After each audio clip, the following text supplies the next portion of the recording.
Hello, this is Curt Pringle. Thank you for tuning in to the Talking Issues podcast. This is an exciting day because I get to talk about one of my favorite subjects, and maybe some people see too many discussions about housing on these podcasts, but really I think that's one of the critical issues in public policy in California today.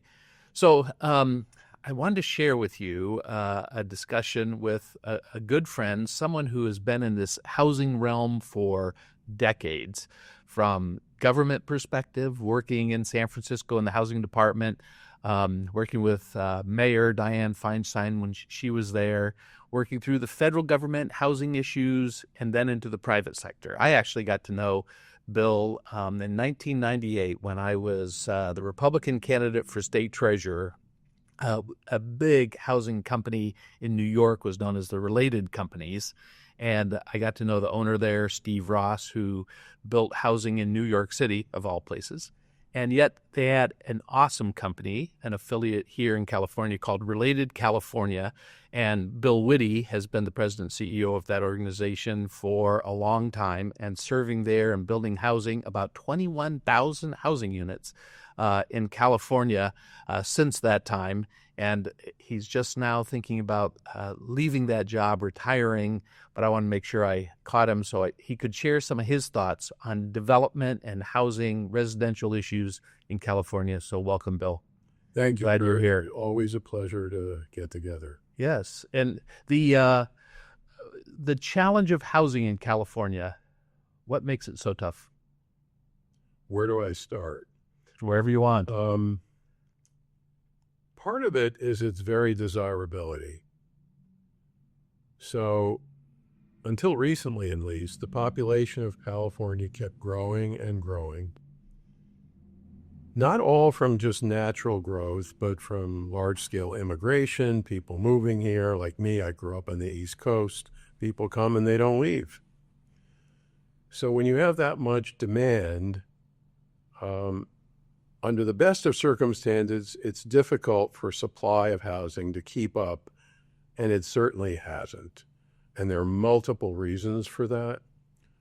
Some places would like to have the problem of having such a desirable location where jobs have happened, because housing follows jobs.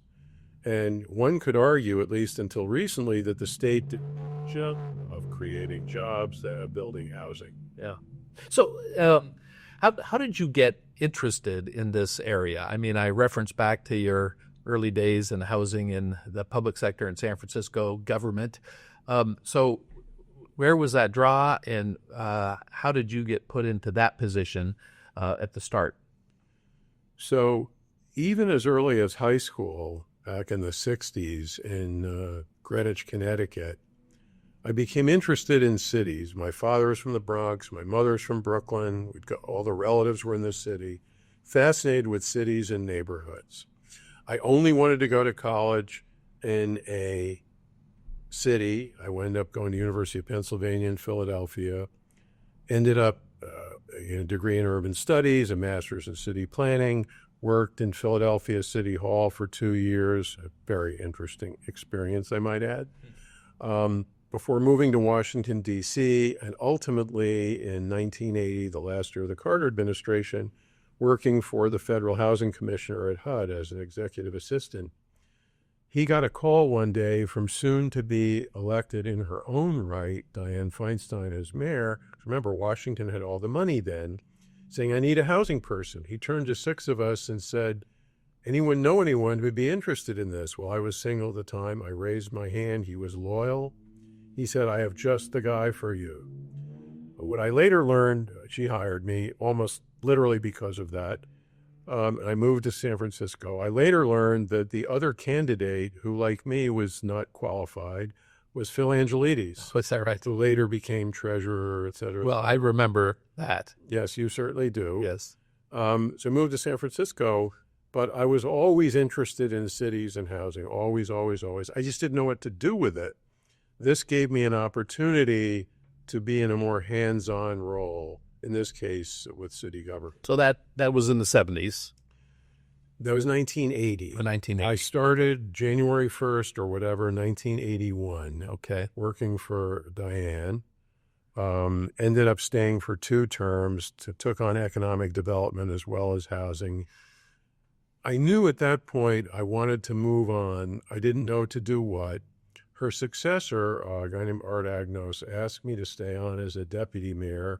I said I would for a transition, which ended up being 18 months. And then I got introduced to Steve Ross, the chairman and founder of the related companies in New York, by my brother, who had formed an entity with him and somebody else to do office development in California. Related started by Steve in the 70s as a developer of government-assisted housing before it grew into everything else. He said, we should do that in California. You should meet my brother. I'll always remember my interview with Steve. At the end of it, he said, I don't know if you know what you're doing, but you sound good. Yeah. So let's try. And it was just me. Oh, well, that's great. Steve Ross, does he still own the Miami Dolphins? Or He does. He still owns the Miami Dolphins. 2-3 years ago, he technically left the Related Companies of New York and has his own entity called Related Ross in West Palm Beach, Florida, where at age 85, he's doing like 15 projects because he's going to die at his desk. But part of your experience and knowledge with cities and from that HUD perspective and otherwise, I of course, was not involved in those types of things at that time, but building affordable housing, building community housing in the 70s, early 80s, I think is so much different than today in terms of what that investment looks like, what the quality of the product was. I don't know if I ever told you, but I was a part of the Garden Grove United Methodist Church, and we were engaged with building a senior housing project in Garden Grove under a HUD project. And I remember we were denied so much of the elements of that HUD project because the balconies were too nice, there was too much landscaping, and therefore they wanted us to peel this stuff off. What we did is eventually did fundraising so we could build it to the higher level we wanted to. But in my opinion, that there is this starting point negative of what government housing, affordable housing is, and that permeates so much of what people's sentiment is today when you talk about housing. Do you know what I mean? Am I off market on No.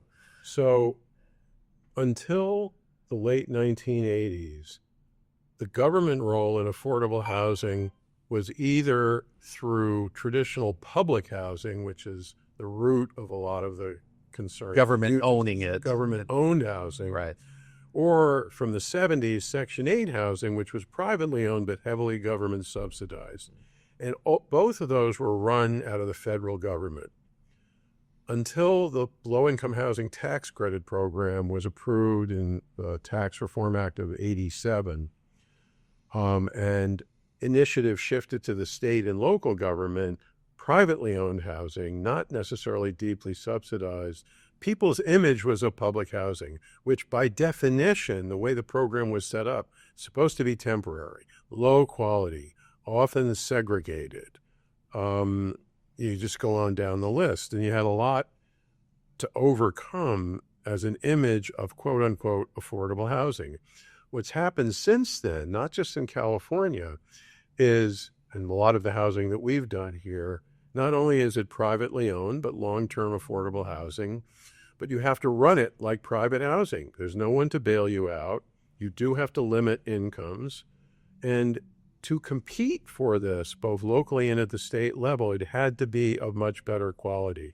So what we've done with some of our projects, even in Orange County, when we were trying to get them approved, we would take people on tours of projects, not new ones. They'd say, oh, of course it looks nice now. What's it going to look like in 10 years? And we'd show them.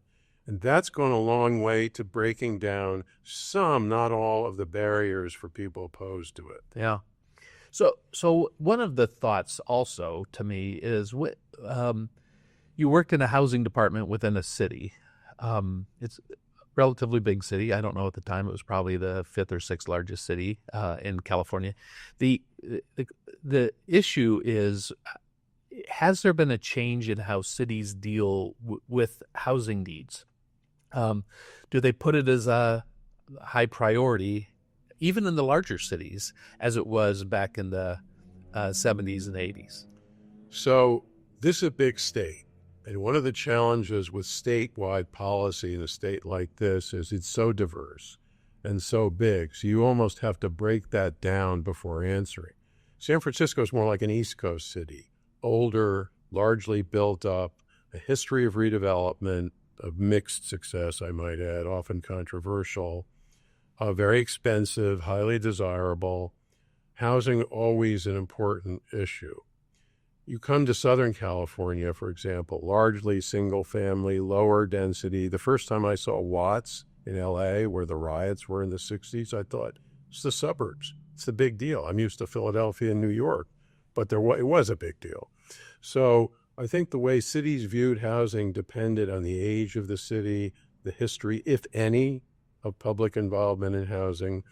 And there's been a lot of catching up to do. Things were left to the market. And then a series of regulations starting in the 70s made it a lot more difficult to catch up.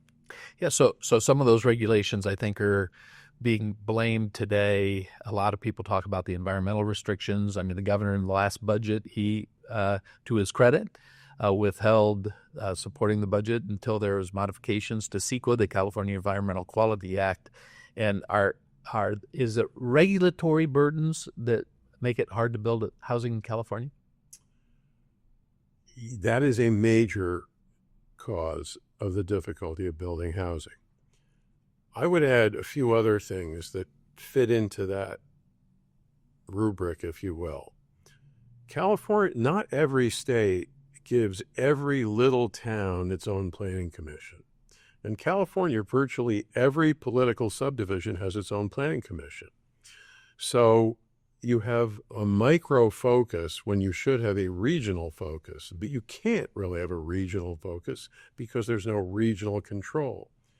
So I'm observing more than complaining. In other words, if you're a little town, what do you think voters are going to respond to? Things in their little town. When in fact, a regional focus might yield better results. So you add state regulation, the ability of locals to, until recently, to further regulate, and a profusion of local planning agencies. And at a minimum, it takes much longer to build housing than it does in Dallas or Houston or Denver or other cities like this. And yet, here's a good example. Seattle, a left coast city, perhaps more like San Francisco, but they don't have the State Environmental Quality Act. Not long ago, I read that for every, I forget what it was, X number of jobs, Y number of housing units were built in Seattle. Meaning to keep up with yes, the draws jobs to make sure there was. In LA or San Francisco or a lot of cities in California, the numbers were 3 times slower.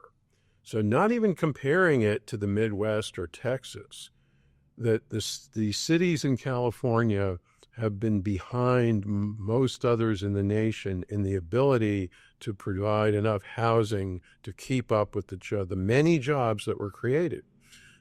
One of the other issues, which is the way Prop 13 and other things were set up, is you're a city manager in California, your first responsibility is the budget.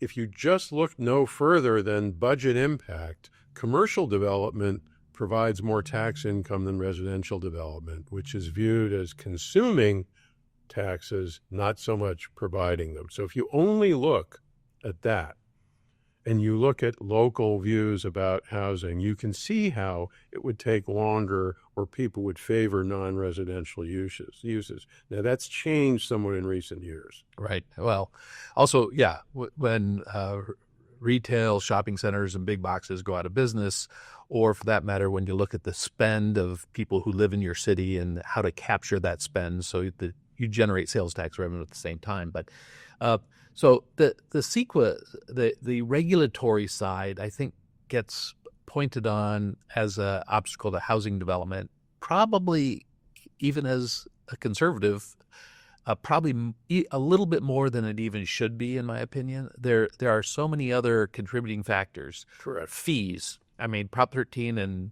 Prop 218 tried to limit some of those fees, but now do you see fees as harming? Actually, that's a very good point. Not only because of Prop 13, but the ability financially to keep up with the rapid growth. Cities, especially in the suburbs, but not only, would pay for impacts of residential development by adding fees. There's school fees, there's infrastructure fees, et cetera, et cetera. They were Well, and even now there's operational fees. Yeah. I mean, I'm seeing police services, fire services that should be covered by your tax base. Exactly. And now all of a sudden gets added on because you create this incremental That's right. increase in service need. That's right. And that worked as long as there was continued growth in these cities. So they were doing well enough. Developers would be willing, admittedly at more cost, leading to more costly housing, to pay for it. I think that's begun to change. It's so hard now. And even though we are not a home builder, we build some for sale condos, but generally just rental housing at all income levels. I think a huge problem in the state is the inability for people to afford home ownership. I think the percentage of homeowners of the population in California that owns a home has been dropping steadily for the last 5 to 10 years. And there's seemingly little hope on the horizon because the cost of home ownership is so expensive. Yeah.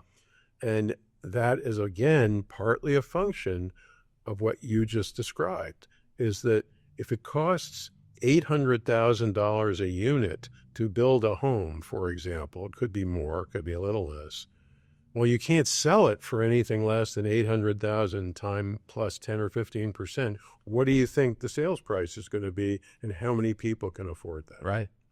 No, and you referenced earlier, and I think this is what's so unique about related to California and what you have done there is you built affordable housing. You build affordable housing units, primarily apartments, and I think you hold on to a lot of them and manage them and keep them, which is somewhat unique with affordable housing developers. It's all based upon the area median income to define affordability. And right now in Orange County, I think the moderate level affordable project is someone who can make $110,000 per a year. family. Yes. Right. And it's interesting that in that context. But you also are a developer that builds for sale property. And if you don't build a for sale project that is a single family home, you build it as a condo. What the regulations, construction defect is what comes to mind most, is what really has tamped down a lot of construction of condominium units. And so many people talk about, why aren't there more condos being built? Why are there just these 4 or 5 story apartments that used to be a condominium? And if you espouse home ownership, what are those things that limit that condominium, that for sale structured property, from being sold? There's actually an even bigger problem, which I'll mention in a second. We actually, in the market rate side, build predominantly luxury apartments. We do some condos. So the 10-year construction defect exposure, which you insure against, adds cost. That is a problem. But what we've found more recently, an even bigger problem, is something that in theory protects consumers. In California, unlike Florida, New York, Canada, Toronto, Vancouver, you can't irrevocably pre-sell a condo, meaning you can put a small deposit down, but it's refundable. So a lender or a construction lender in Miami or even New York sometimes, if you have enough finance out through, they'll finance against deposits. Can't do that in California. And we've run into some investors, because we're working on a project in Newport Beach, among others, who say, this is great, this would be a home run, but we don't do condos. So you think that is a greater limiter? I think it is now. Now, let me give you another example. Because you can protect yourself from this 10-year tail of construction defect? Well, you somewhat can protect yourself by insurance. That's certainly not an incentive. But we actually went quietly to the state legislature to try to amend the latter issue about being able to pre-sell, and the realtors blocked it. And I have to assume the issue is they would assume that if under current situation, you need a realtor when you complete construction to sell the unit. Whereas there's other places, sure, there are realtors involved, so I don't completely understand the opposition, but my assumption is you would just sell. You don't need them. Or you're going to go to the sales office at the construction site and be... So we were unable to make any headway with that. Now, condos is not our predominant business, but to your point, I think the bigger problem is not, we're going to have trouble selling luxury condos. But condos, to your point, could be a more affordable homeownership alternative in middle-class locations. But for the two reasons, the 10-year defect, and the inability to pre-sell, there's more risk to lenders. Yeah. No. Renter apartments, you think, well, I can always rent them. Maybe I'll get this rent versus that rent. But if you can't sell, you have a bigger problem. Yeah, so in the Platinum Triangle, we always, on the initial planning documents, said every project should be mapped. So if it's built as apartments, it can later be sold as condominiums, right, or vice versa. I know that requirement has gone away, but it was done for that purpose, right, of making sure you had the ability to sell it. But also there's a lot of state laws that make it hard to convert an apartment to a condominium for sale unit, right? Unless you started out approving it as a condominium that just got rented, like you said. Yeah, but if it was rented as an apartment building for 5 years, I believe you have to replace all the appliances. I believe you have to replace all the carpeting. And in other words, there are requirements to convert that apartment unit that had been operating as an apartment. Well, here's the other challenge, at least to us, which is why we haven't done that. If you're building apartments in a really good location and you hold on a while, number one, you're designing them size-wise and otherwise as rental apartments, not condos. Right. Condos typically bigger, but the numbers wouldn't be as good for a rental. So meaning the square footage value you get from rent per square foot would be lower. Right. So while there are always situations where that makes sense, it doesn't happen as much as you would think because you're not really building condos, you're building rentals. The other issue, in doing that is just, again, the risk. If you're a home builder building single-family homes, you build them in phases. Let's say you have 60 lots. Well, you'll build 15. You sell them, you'll move the next one. You build a high-density condo, you got to build it all at once. So you better do well or you're going to lose money. There's no recovery. So there is a greater risk. Again, you can't pre-sell. You have the 10-year exposure. It does make it, in California, relative to other places, more challenging to finance a condo. Yeah, that's very interesting. And right now we see in that kind of that attached for sale product space, these 3-story townhomes are very predominant. And I guess that would address both sides of that equation, right? Absolutely. That you can finance those 3 that you're building together and then sell them off, and you don't have the prepay financing limit. Oh, absolutely. The other thing that is pushing people in that direction is in the expensive locations anywhere really in coastal California, where the cost of a single family home is $1,000 a square foot or so, being able to sell a nice townhome for merely $1.5 million, right, seems like a good deal. Right.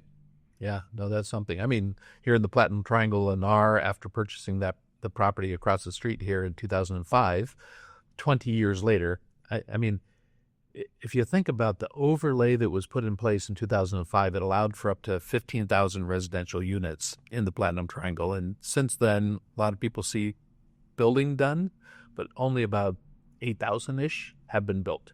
So, which isn't bad, by the way. It's a lot. But it also goes to this point of if things are zoned for residential, everything's going to be built out. And in fact, there is the market that overlies all of those decisions for a builder to build the property. There is. And something that I sometimes argue with my YIMBY friends about a little is... Let everybody know there's NIMBYs, which is not my backyard, and YIMBY, yes, is my backyard. It's the opposite, yeah. Become a very active lobby group statewide, and I support them in general. But they, because they're advocates, will push for more height and density because that gets you more units. The problem with that is more height as you move from wood frame to concrete is also more expensive to build. Right. That means you could be, in a lot of the places, requiring rents or condo prices that are not obtainable. So it doesn't make economic sense, number one. Number two is, from a planning point of view, I mean, I'm all for pushing for density, but if you have an area of 2-story homes, to put a 20-story tower in the middle of them, is that really good urban design and planning? I think there may be better ways to approach that.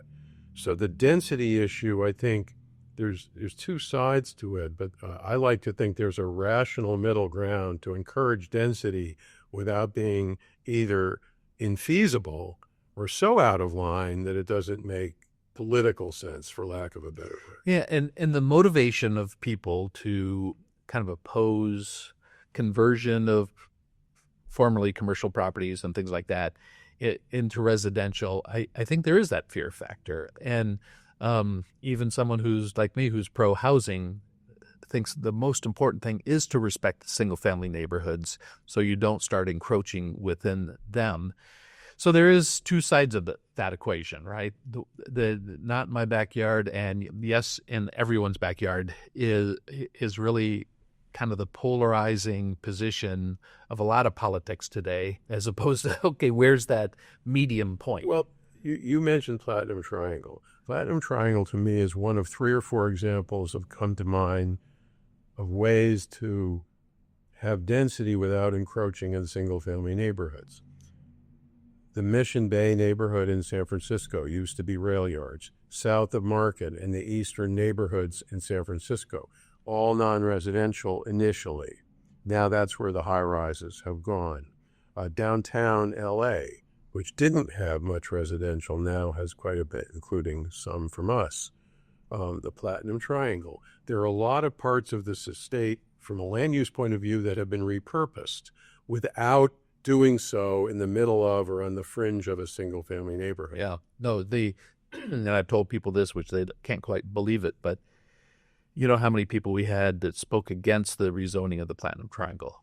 One.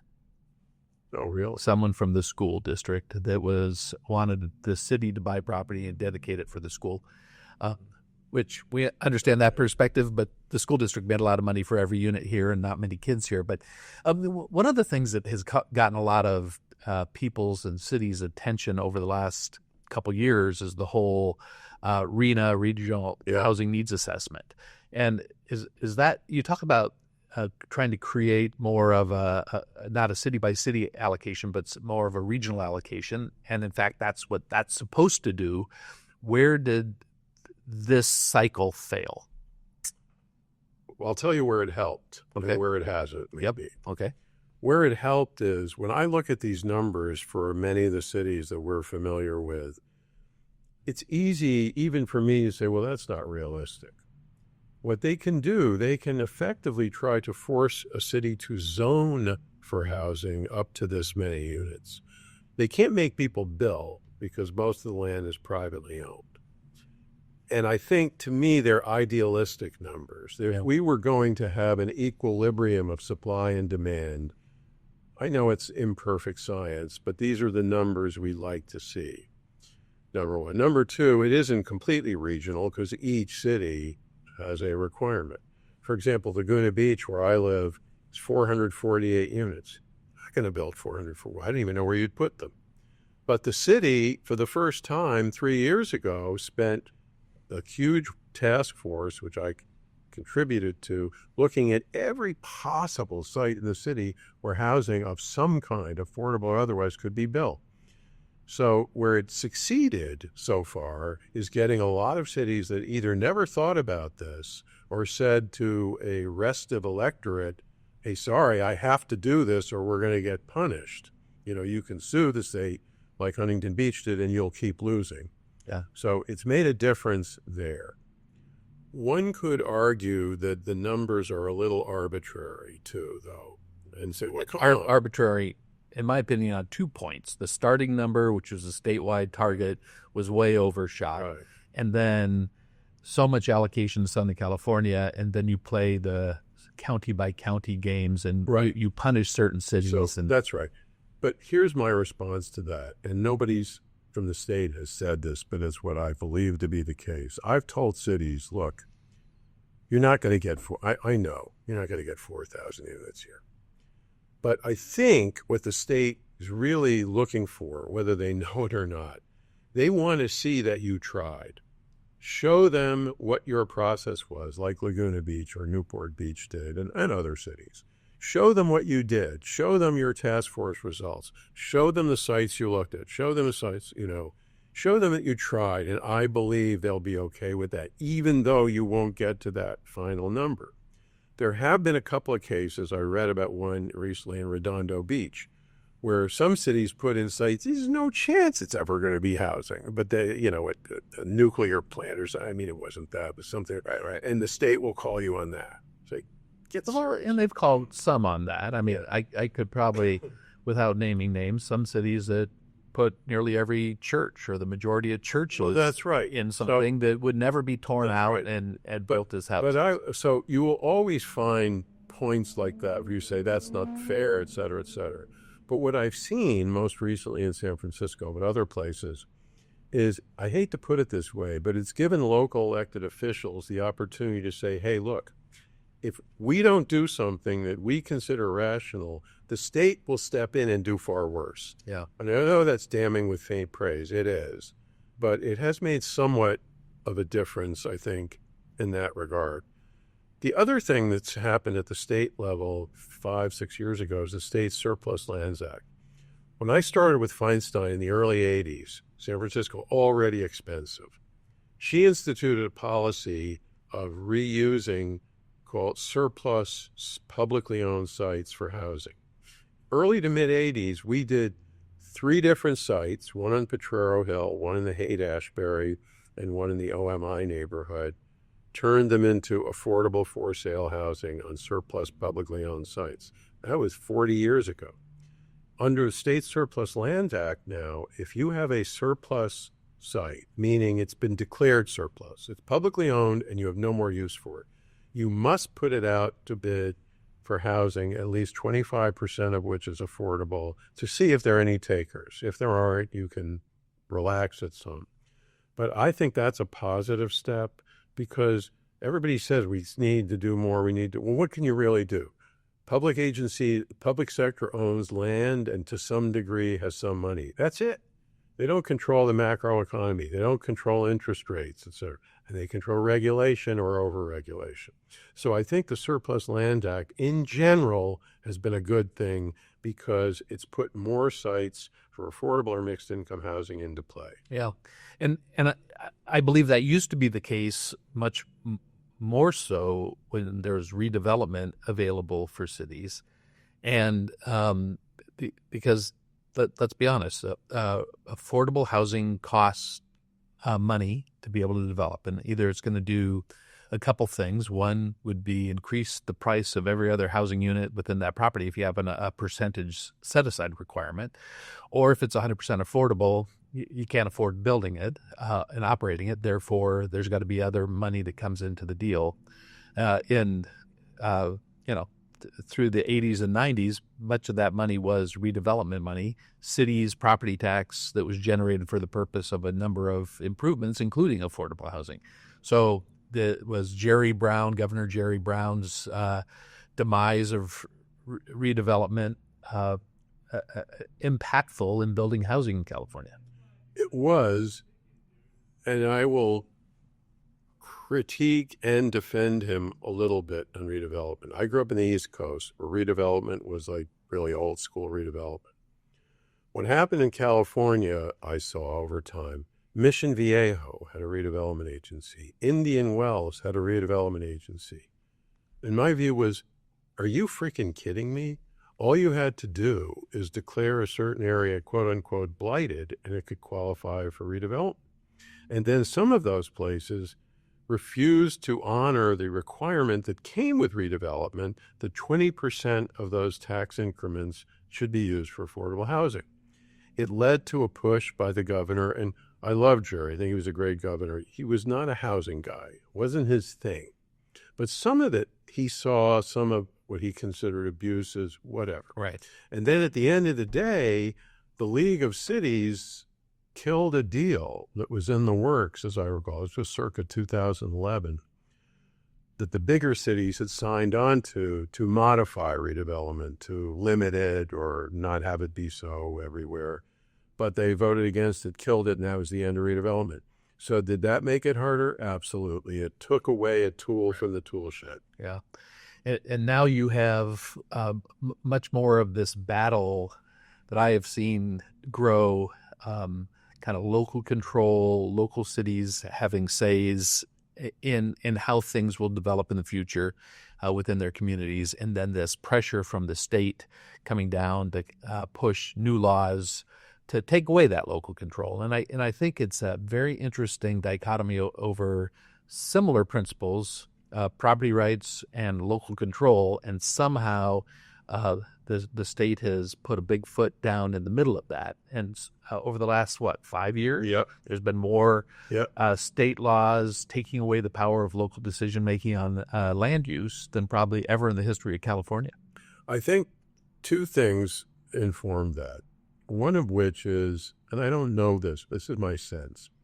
Some of it was because of the rise of homelessness, but my sense is that if you took polls, and of course polls depends on the question you ask, the public was becoming more attuned to the lack of housing that's affordable.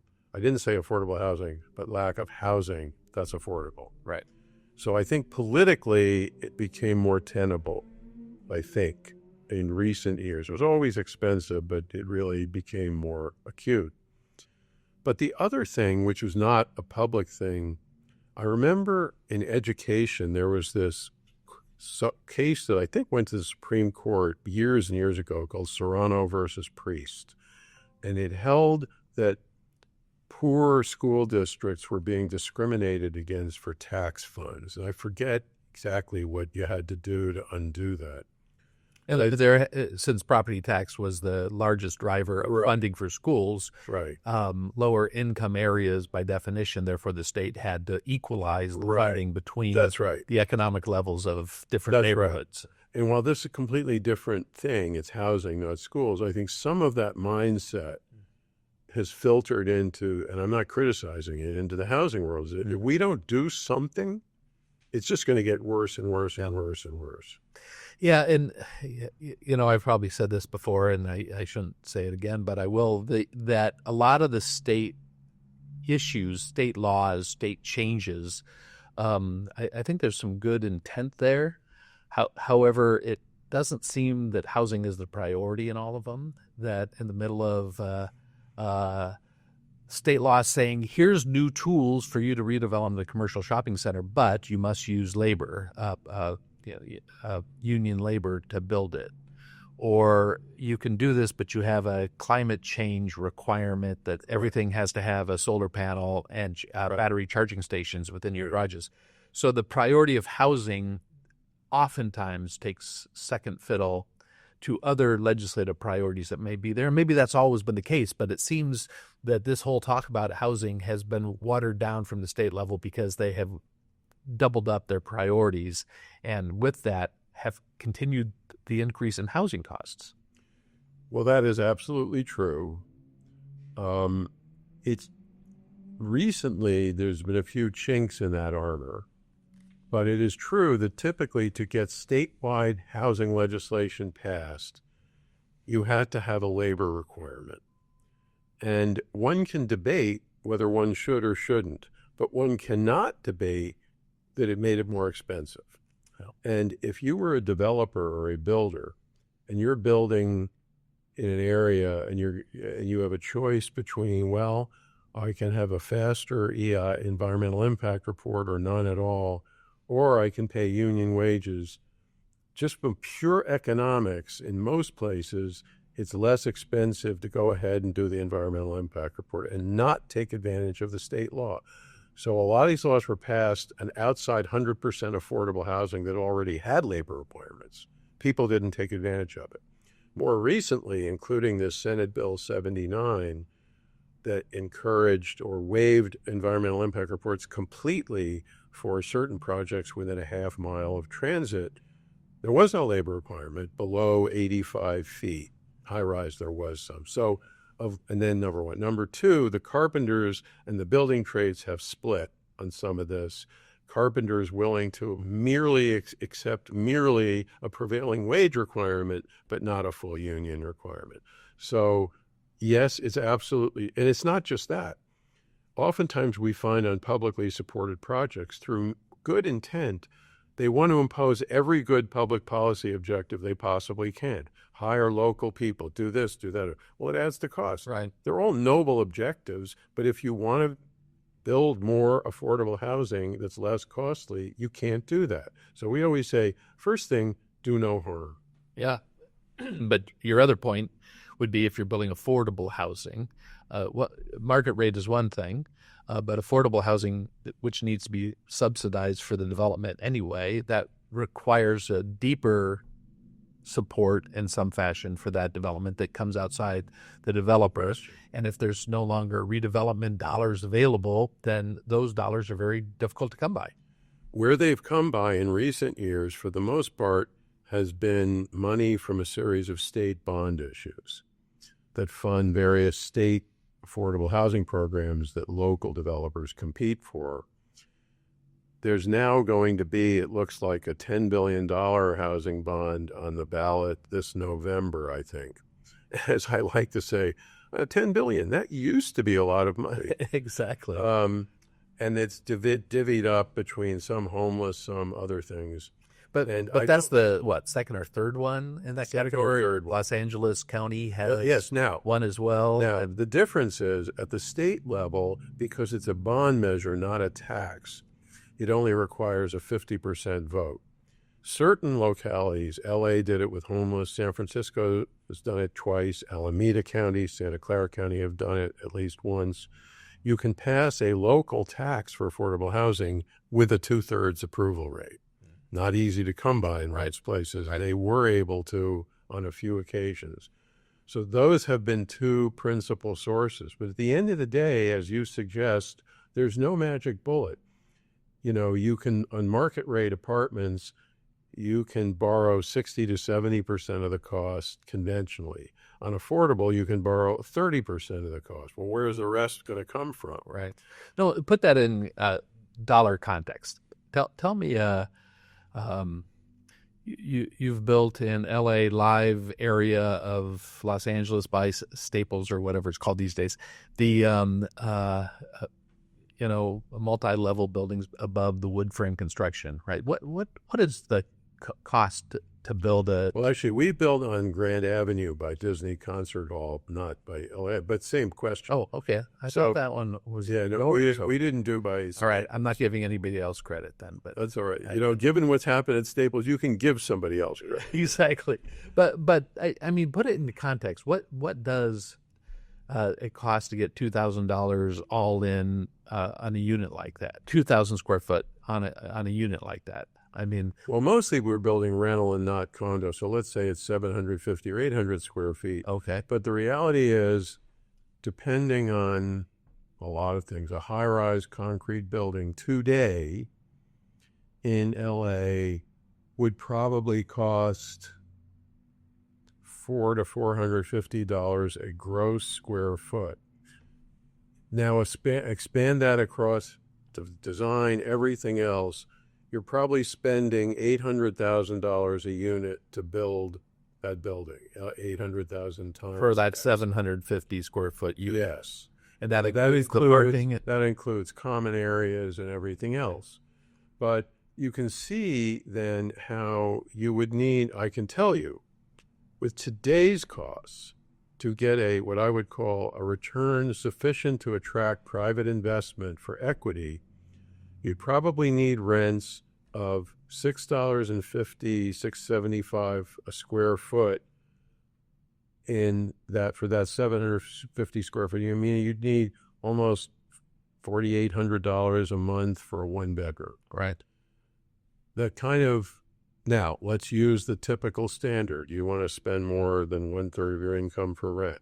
Let's say it's $4,500 a month times 12 months, that's 50 plus thousand a year. You'd have to make 160, 70,000 a year For that for 800 for that 800, 750 square foot unit. Yeah. Now, with today's world, in the white collar world, there are people making that and able to pay that. The problem is, if you're not in that world, you're nowhere near there. And in between the low-income housing tax credit below 50 or 60% of the median income and the high end, there's this vast middle or workforce, as they call it, that for which there is no public program. What traditionally has happened is those people move further out. And if they still work in the city, they have a longer commute. You know, in Los Angeles, in Orange County, can you find a home less than $800,000? Maybe, so probably somewhere. Maybe somewhere in Santa Ana that needs work or small. So people are renting. You can see the affordability gap then keeps growing for people. And so the highest out movement of population from California is not the millionaires and billionaires. Yeah, there's some of them. It's the working middle class, Right. largely over affordability. And is that good?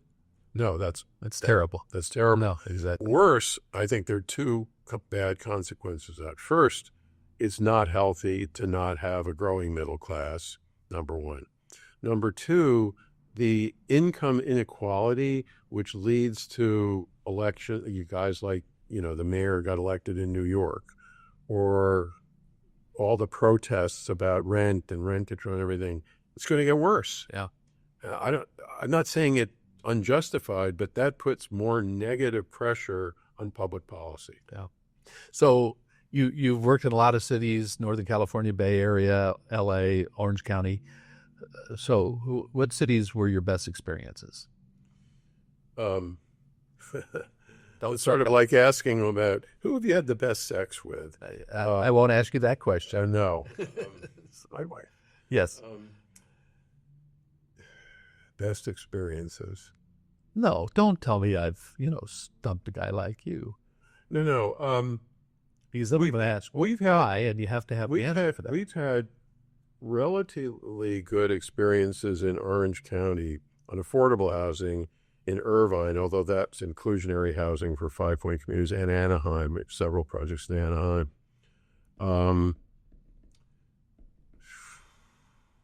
LA is a bit of a slog. Takes a long time. It's not that you can't project for. Ironically, we've had some decent experiences in San Francisco, because what San Francisco did, until recently at least, they rezoned non-residential parts of the city, and there were rules. Developers complain about rules, but we like rules, because if you abide by the rules, usually, not always, you get to build. No surprises, Yes. this is what it costs, and this is what has to happen. That leads to negotiations. Both sides, right? Neighbors go, where'd that come from? Where are the rules that says you could do that or not do that? I actually think one of the curse words these days is development agreements, where, by constitution, voters impose restrictions on fees and taxes, but the development agreement is a separately negotiated document, and a lot of cities want to talk about a development agreement. Hey, we'll give you a pat on the back, but you have to cough over another couple million. By the way, where have we probably had the easiest time, the best experience? Inland Empire, the city of Fontana. We're on our, I think, 9th affordable project in Fontana. I think we're the largest affordable developer in the Inland Empire, in San Bernardino County, not Riverside County. We're also large in San Francisco and Orange County, so it's not only there. I mean, there, everything, boom, approved. I mean, I shouldn't be that glib. No, it's got to be high quality, and you're benefiting if they like what you did previously, but that's probably the best experience. Yeah, isn't that something? It's almost like if you're a developer of some of these products, you are required to come back with a second project, because either you'll get penalized on that second go around, or you'll be benefited from building a good project. Well, I actually think it's more the opposite, which is we like to get invited back. And if you mess up the first one, you're not going to get invited back. And maybe they should, speed through approvals on second and third projects if they build good quality. We're working on our maybe that's something outside of the market, so I probably I'm not allowed to say that. But we're working on our second affordable project in downtown Laguna Beach. There's been no others. 20 years ago, we did this 26-unit project on Glen Eyrie opposite the parking garage called Alice Court. Every single neighbor opposed it initially. Every single one, except one. City approved it anyway. No one has any idea that it's affordable housing. We've never had one complaint ever. Yeah. And we cite that and others when people say, oh my God, a gray box of poor people or something. Yeah. I mean, you have to this point perception. It does help, if you haven't done anything, it's a harder sell. We have a lot to show people. It doesn't mean they're always going to support you, but right. Yeah. So as we wrap up here, I mean, I really have always respected your involvement in building housing and your passion and your products that you've delivered and all the 36 years or so you've had with Related is such an awesome history. So with all that, puff up. What would you do if you were mayor of LA and to expedite housing development in Pacific Palisades? Pacific Palisades. I should be more knowledgeable about exactly what they are doing versus what they're not. Pacific Palisades is a little more challenging because it was such a high-income area. So unlike Altadena, where it appears people are more willing to accept one of, say, 3 or 4 models and you just get to do it, here people who've had custom homes want to build a custom home. Certainly, and I have to preface this by saying I don't know how much this has or has not happened.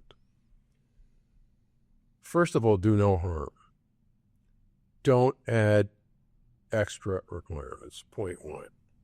Point 2. Meaning if this house has been built at 3,200 square feet, give them a 10% bonus of you get size, to do it. And it doesn't matter. Yeah. Just now, this is after, which I believe has happened, you've cleared away the bad soil or the things that are dangerous to your health. But now we're just talking about building the home. Number 2 is I would at least offer, I mentioned in Altadena, certain models of proceedings. If you want to do this, just get to do it. It's an over-the-counter approval. Third, and I don't know about this one, this may seem like a small thing. There's no way to avoid having an interface with city inspectors and things, no matter what you do. right. Are they really available?